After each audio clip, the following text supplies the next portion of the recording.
ಇನ್ನು 35 ಮೀಟರ್ ಕಾರಿಡಾರ್ನ ಉಳಿಸ್ಕೊಳ್ತೀವಿ, ಇದನ್ನು ನಾವು ರೈತರಿಗೆ ಅಭಿವೃದ್ಧಿಪಡಿಸಿದ ಜಮೀನು ಅಂತ ಕೊಡ್ತೀವಿ ಅಂತ ಏನು ಉಪಮುಖ್ಯಮಂತ್ರಿಗಳಾದ ಡಿ ಕೆ ಶಿವಕುಮಾರ್ ಸರ್ ಅವರು ಈ ಒಂದು ಸ್ಕೀಮ್ನ ಇನ್ನಷ್ಟು ಆಪ್ಷನ್ಸ್ ಸೇರಿಸಿ ಟಿ ಡಿ ಆರು, ಎಫ್ ಎ ಆರು, ಹಾಗೆ ಏನು ಇದರಲ್ಲಿ ಜಮೀನು ಕಳ್ಕೊಳ್ಳೋಂಥವ್ರಿಗೆ ಬೇರೆ ಬಡಾವಣೆಯಲ್ಲಿ ಜಮೀನು ಕೊಡ್ತೀವಿ ಅಂತ ಹೇಳಿ ಒಂದು ಸ್ಕೀಮ್ ಮಾಡಿದ್ದಾರೆ.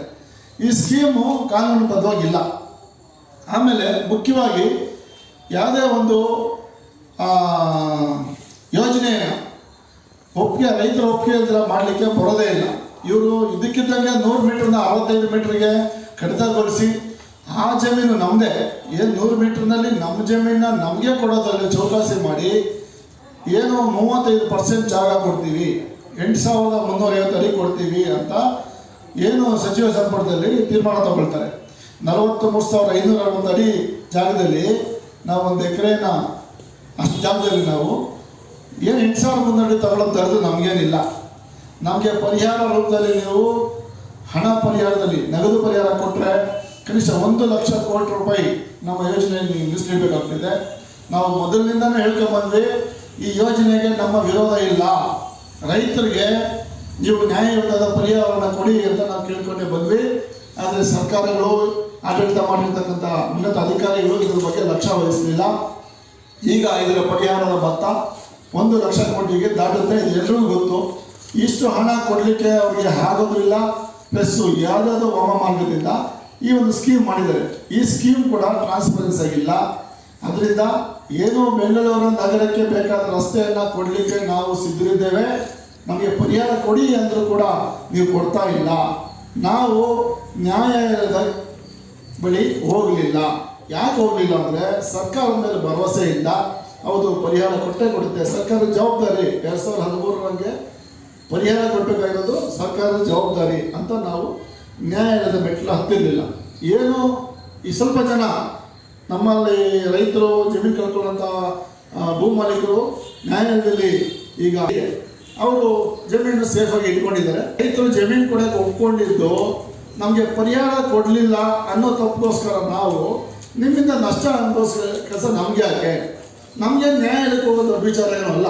ಆದರೆ ನ್ಯಾಯಾಲಯದಲ್ಲಿ ಹೋದರೆ ನಿಮಗೆ ಏನು ಯೋಜನೆ ಲೇಟ್ ಆಗ್ಬೋದು, ಸರ್ಕಾರನೇ ಒಳ್ಳೆ ಪರಿಹಾರ ಕೊಡುತ್ತೆ ಅಂತ ವೇಟ್ ಮಾಡಿದ್ವಿ. ಆದರೆ ಸರ್ಕಾರ ನಮ್ಮ ಭರವಸೆಯನ್ನು ಹುಸಿ ಮಾಡಿದೆ. ಆದ್ದರಿಂದ ನಾವು ಇನ್ನೊಂದು ಅವಕಾಶ ಕೊಡ್ತಾ ಇದ್ದೀವಿ. ಏನು ನ್ಯಾಯಾಲಯದಲ್ಲಿ ನಾವು ಹೋಗಲಿಲ್ಲ, ರೈತರು ಅರ್ಜಿ ಹಾಕಲಿಲ್ಲ, ಒಂದು ಅವಕಾಶ ಕೊಡ್ತಾ ಇದ್ದೀವಿ. ನಾವು ನಾಳೆ ಮಂಗಳವಾರ ಬಿ ಡಿ ಎ ಕಚೇರಿಗೆ ನಾವು ಒಂದಷ್ಟು ಜನ ರೈತರು ಹೋಗ್ತೀವಿ. ಏನು ಬೆಂಗಳೂರು ನಗರದಲ್ಲಿ ಚಳುವಳಿ ಮಾಡಲಿಕ್ಕೆ ಅವಕಾಶ ಇದ್ದ ಕಾರಣಕ್ಕೆ ನಾವು ಕಾನೂನು ಭಂಗ ಮಾಡುವಂಥ ಚಳುವಳಿಗಳ ರೂಪಿಸಬೇಕಾಗ್ತಿದೆ. ನಾವು ಇವತ್ತೇನು ಉಪಮುಖ್ಯಮಂತ್ರಿಗಳು ಬೆಂಗಳೂರಿನ ಉಸ್ತುವಾರಿ ವಹಿಸ್ಕೊಂಡಿದ್ದಾರೆ. ಈ ಯೋಜನೆ ಎಷ್ಟು ಮುಖ್ಯ ಅಂತ ಅಂತಾರಾಷ್ಟ್ರೀಯ ಮಟ್ಟದಲ್ಲಿ ಈ ಯೋಜನೆ ಬಗ್ಗೆ ಮಾತಾಡ್ತಾರೆ. ಈ ರಸ್ತೆ ಅಕ್ಕಪಕ್ಕ ರಿಯಲ್ ಎಸ್ಟೇಟ್ ಬಗ್ಗೆ ಮಾತಾಡ್ತಾರೆ.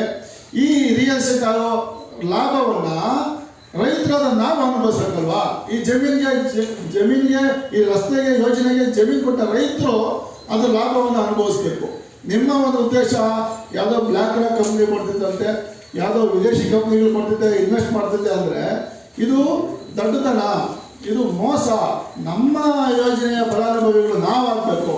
ನಮ್ಮ ಭೂಮಿಯನ್ನು ಕಳ್ಕೊಂಡು ನಾವು ನಮ್ಮ ರಸ್ತೆ ಪಕ್ಕದಲ್ಲಿ ಜಮೀನನ್ನ ಬೇರೆಯವ್ರು ಮಾರಿ ಅವರು ಕೋಟ್ಯಾಂತರ ರೂಪಾಯಿ ಸಂಪಾದನೆ ಮಾಡೋದು ಬೇಕಾಗಿಲ್ಲ. ಏನು ಯೋಜನೆ ವಿಳಂಬ ಆಗಿದೆ, ಇದಕ್ಕೇನು ಕಾರಣ? ನಾವು ಜವಾಬ್ದಾರಲ್ಲ, ಸರ್ಕಾರ ಜವಾಬ್ದಾರಿ. ಇನ್ನು ನಮಗೆ ಕಾಯೋದಕ್ಕಾಗೋದಿಲ್ಲ. ನೀವೇನು ಮಾಡ್ತಾ ಇದ್ದೀರಾ ಇದನ್ನು ಪಾರದರ್ಶಕವಾಗಿ ರೈತರೊಂದಿಗೆ ಚರ್ಚೆ ಮಾಡಿ ಅಂತ ನಾವು ರಿಕ್ವೆಸ್ಟ್ ಮಾಡ್ತಾ ಇದ್ದೀವಿ. ಡಿ ಸಿ ಎಂ ಅವ್ರಿಗೆ ಮತ್ತು ಡಿ ಸಿ ಎಮ್ನವ್ರಿಗೆ ಏನಾದರೂ ನಮಗೆ ಸ್ಪಂದಿಸಲಿಲ್ಲ, ಅವ್ರು ಏನಾದ್ರು ಬಿಡವಿಲ್ಲ ಅಂದರೆ ದಯವಿಟ್ಟು ಮುಖ್ಯಮಂತ್ರಿಗಳು ಈ ವಿಚಾರಕ್ಕೆ ನೀವು ಮಧ್ಯಪ್ರವೇಶ ಮಾಡಬೇಕಂತ ಮಾಧ್ಯಮದ ಮೂಲಕ ನಾವು ಮುಖ್ಯಮಂತ್ರಿಗಳಿಗೆ ಕೇಳ್ಕೊಳ್ತೀವಿ. ಮುಖ್ಯವಾಗಿ ಉಪಮುಖ್ಯಮಂತ್ರಿಗಳಿಗೆ ಕೆಲವು ಪ್ರಶ್ನೆಗಳಿದ್ದಾವೆ. ದಯವಿಟ್ಟು ತಾವು ಯಾವ ರೀತಿ ಏನು ಒಂದು ಉದ್ಯಮ ನಡೆಸ್ತೀರಾ, ನೀವು ಹೇಳ್ತೀರಾ ಪಬ್ಲಿಕ್ ಇಂಟರ್ವ್ಯೂಗಳಲ್ಲಿ ನಾವು ಅದನ್ನು ಮಾಡಿದ್ದೀವಿ ಇದನ್ನು ಮಾಡಿದ್ದೀವಿ ಅಂದರೆ ನಿಮ್ಮ ಸಾಧನೆಯನ್ನು ಹೇಳ್ಕೊಳ್ತೀರಾ. ನೀವೊಬ್ಬರೇ ತುಂಬ ಚೆನ್ನಾಗಿ ಬೆಳವಣಿಗೆ ಆಗೋದಲ್ಲ, ನಮ್ಮನ್ನು ಅಂದರೆ ನಾವೇನು ವಿದೇಶದವರಲ್ಲ, ನಾವೇನು ನಿಮ್ಮ ವಿರೋಧ ಪಕ್ಷದವರಲ್ಲ, ನಾವು ಸಾಮಾನ್ಯ ಜನರು. ನಾವು ಹೇಳ್ತಾ ಇದ್ದೀವಿ ಭೂಮಿ ಕೊಡಲಿಕ್ಕೆ ನಾವು ರೆಡಿ ಇದ್ದೀವಿ. ನಮ್ಮ ಜಮೀನು ಆದಷ್ಟು ಬೇಗ ನ್ಯಾಯವಾದ ಪರಿಹಾರ ಕೊಟ್ಟು ನೀವು ರಸ್ತೆ ಯೋಜನೆ ಮಾಡಿ ಅಂದರೆ ನೀವು ಪಬ್ಲಿಕ್ಕಲ್ಲಿ ನಮ್ಮ ವಿಲನ್ ಥರ ಮಾಡ್ತಾ ಇದ್ದೀರಾ.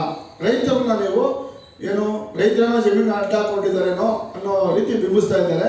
ಆ ಕಾರಣಕ್ಕೆ ನಾವು ಮುಕ್ತವಾಗಿ ಹೇಳ್ತಾ ಇದ್ದೀವಿ, ನಾವು ಇದುವರೆಗೂ ನ್ಯಾಯಾಲಯದ ಮೆಟ್ಲು ಹತ್ತಲಿಲ್ಲ.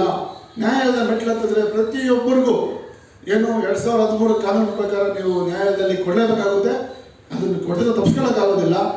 ನಾವು ಯಾಕೆ ಈ ಮಾತು ಹೇಳ್ತಾ ಇದ್ದೀವಿ ಅಂದರೆ, ನಾವು ನಾಳೆ ಮಂಗಳವಾರ ಚಳುವಳಿ ಮೂಲಕ BDA ಕಚೇರಿ ಮುಂದೆ ನಾವು ಒಂದು ಜಮಾವಣೆ ಕೊಡ್ತೀವಿ. BDA ಅಧಿಕಾರಿಗಳು ಕೂಡ ಪತ್ರ ಮುಖೇನ ತಿಳಿಸ್ತೀವಿ, ನಮ್ಮ ಸಂಪರ್ಕ ಇರೋ ಅಧಿಕಾರಿಗಳಿಗೆ ಫೋನ್ ಮೂಲಕ ತಿಳಿಸ್ತೀವಿ. ನಾವು ಚರ್ಚೆಗೆ ಸಿದ್ಧರಿದ್ದೇವೆ. ಸರ್ಕಾರ ಏನು ಕ್ಯಾಬಿನೆಟ್ ಡಿಸಿಷನ್ ತಗೊಂಡಿದೆ, ಸಚಿವ ಸಂಪುಟದ ತೀರ್ಮಾನ ತಗೊಂಡಿದೆ, ಅವೆಲ್ಲವೂ ಅವೈಜ್ಞಾನಿಕ ಮತ್ತು ಕಾನೂನಾತ್ಮಕವಾಗಿ ಇಲ್ಲದ ಕಾರಣ ನಮ್ಮ ಜೊತೆ ಮುಕ್ತವಾಗಿ ಚರ್ಚೆ ಮಾಡಿ ನಮಗೆ ಪರಿಹಾರವನ್ನು ಕೊಟ್ಟು ನೀವು ಯೋಜನೆಯನ್ನು ಬೇಗ ರಸ್ತೆ ಮಾಡಬೇಕು ಅನ್ನೋ ಆಗ್ರಹವನ್ನು ಮಾಡ್ತಾ 13ನೇ ತಾರೀಕು BDA ಮುಂದೆ ಒಂದು 12:30ವರೆಗೆ ನಾವು ಸೀಮಿತ ಸಂಖ್ಯೆಯಲ್ಲಿ ಜಮಾಯಿಸ್ತೀವಿ. ನಮಗೆ ಸಹಕಾರ ಕೊಡಬೇಕು ಅಂತ ಏನು ಪತ್ರಿಕಾ ಮಾಧ್ಯಮ ಮಿತ್ರರಿಗೂ ಹಾಗೂ ದೃಶ್ಯ ಮಾಧ್ಯಮ ಮಿತ್ರರಿಗೂ ರಿಕ್ವೆಸ್ಟ್ ಮಾಡ್ತಾ ಇದ್ದೀವಿ. ನಮ್ಮ ಏನು ಚಳುವಳಿ ರೂಪದಲ್ಲಿ ಏನು ಸಭೆ ಆಗಬೇಕು, ಆ ಸಭೆಯನ್ನು BDA ಸಂಸ್ಥೆ ಸಭೆ ಮಾಡಿಸ್ಬಿಟ್ರೆ ಸಂತೋಷ. ನಾವು ಸಭೆಯಲ್ಲಿ ಪಾಲ್ಗೊಂಡು ಅಲ್ಲೇನು ಮಾಹಿತಿ ಅವರು ಹಂಚ್ಕೊಳ್ತಾರೆ ಅದ್ರ ಬಗ್ಗೆ ಸಕಾರಾತ್ಮಕವಾಗಿ ಚರ್ಚೆ ಮಾಡಿ ಮುಂದಿನ ತೀರ್ಮಾನ ತಗೊಳ್ತೀವಿ. ಇಲ್ಲ ನಮಗೆ ಸಭೆ ಅವರು ಆಯೋಜನೆ ಮಾಡಲಿಲ್ಲ, ಸಭೆ ಮಾಡಲಿಕ್ಕೆ ಅವ್ರಿಗೆ ಇಂಟ್ರೆಸ್ಟ್ ಇಲ್ಲ ಅಂದರೆ ನಾವು ಅಲ್ಲೇನೇ ಚಳುವಳಿ ಪ್ರಾರಂಭ ಮಾಡಿ ಮುಂದಿನ ಒಂದು ಕಾನೂನು ಹೋರಾಟ ಮತ್ತು ಏನು ಪ್ರತಿಭಟನೆಯ ಹೋರಾಟವನ್ನು ಮುಂದುವರಿಸ್ತೀವಿ.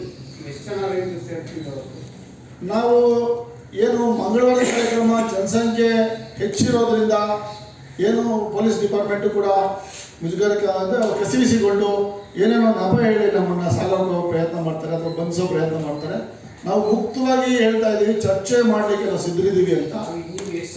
ನಾವು ಒಂದು 50ರಿಂದ 100 ಜನ ಮಾತ್ರ ಸೀಮಿತ ಸಂಖ್ಯೆಯಲ್ಲಿ ನಾವು ಬಂದು BDA ಕಚೇರಿ ಮುಂದೆ ನಮ್ಮ ಸಮಸ್ಯೆ ಬಗೆಹರಿಸ್ಕೊಳ್ಳೋದಕ್ಕೆ ನಾವು ಪ್ರಯತ್ನ ಮಾಡ್ತೀವಿ. ತಾವು